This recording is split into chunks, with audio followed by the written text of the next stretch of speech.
Finding childcare is one of the most pressing issues facing families nationwide. Maybe nowhere more so than Wisconsin, though, if a state program ends at the end of this month. Northern News Now's Madison Green joins us from over the bridge and breaks down the trouble on the horizon. The Child Care Counts program was the state's emergency response to the COVID-19 pandemic to help keep child care providers' doors open.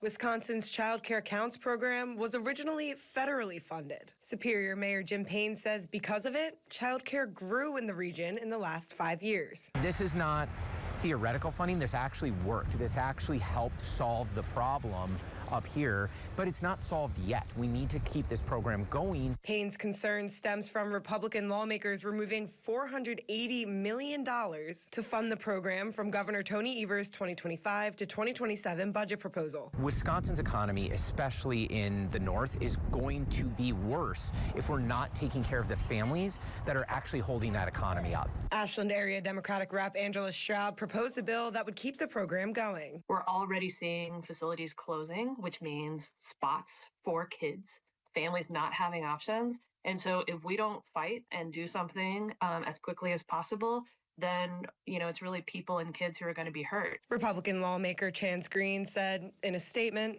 the state simply cannot afford it. We can always afford these programs. The real question is, do we have the sort of moral focus to take care of working class and middle class families instead of just focusing on the wealthy and corporate interests? And that's the real difference between the parties at this point. Stroud's proposed bill will continue the funding straight through Wisconsin's next fiscal year, which begins July 1st. In Superior, Madison Green, Northern News Now. In his statement, Representative Green added, quote, there are other ways to fund child care beyond this bill that would benefit parents and be more fiscally responsible, end quote. And you can read his full statement over on our website.